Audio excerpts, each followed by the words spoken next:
posição para jogar, eles falaram que eu não sabia andar e que eu não sabia correr. E essas mentiras se tornaram verdades na minha vida. Uhum.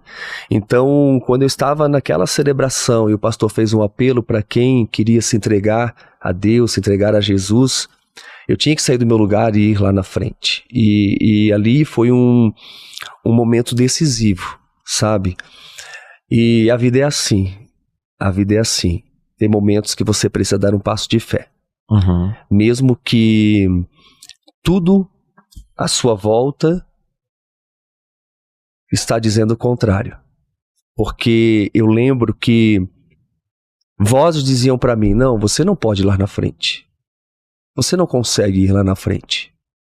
As mentiras vinham, mas ao mesmo tempo as verdades. Não, hoje Deus está te chamando. Hoje Ele tem algo para você. E eu decidi naquele momento fazer parceria com a verdade de Deus. E quando eu fui ao altar, eu me lancei, me joguei no chão e eu chorei tudo que tinha para chorar. Eu estava muito chateado com Deus.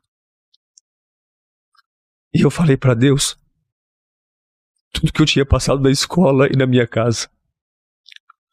Quantos nomes eu fui chamado na escola e era uma guerra interna. E eu dizia, eu não sou isso. Quantas surras eu levei.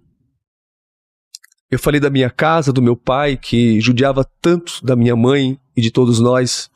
A polícia todos os dias lá em casa. Então, eu estava questionando Deus. Por que que eu nasci? Por que que eu nasci nessa casa? Por que que eu estou vivo? Eu só não teria minha própria vida na época, aos 13 anos, quando eu entrei numa depressão profunda. Eu desisti da escola e me tranquei no meu quarto, porque eu não sabia. Se não tinha tirado minha própria vida. Para você ter uma noção, eu estava numa situação tão difícil que os meus olhos são claros, porque eu sou muito parecido com a minha mãe. E meu pai tinha os olhos escuros. Eu acreditava na mentira que meu pai não me amava, porque eu não tinha os olhos dele. Então eu tentava arrancar os meus olhos. Nos dias de hoje as crianças se cortam, eu não me cortava. Eu tentava arrancar os meus olhos com as próprias mãos.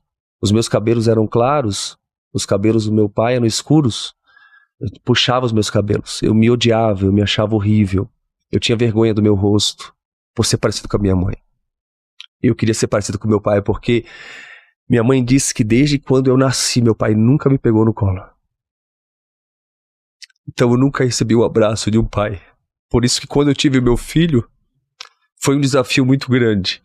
E eu lembro que quando eu cheguei na maternidade, eu levantei o meu filho pro alto e eu falei com Deus. Eu disse, pai, me ensina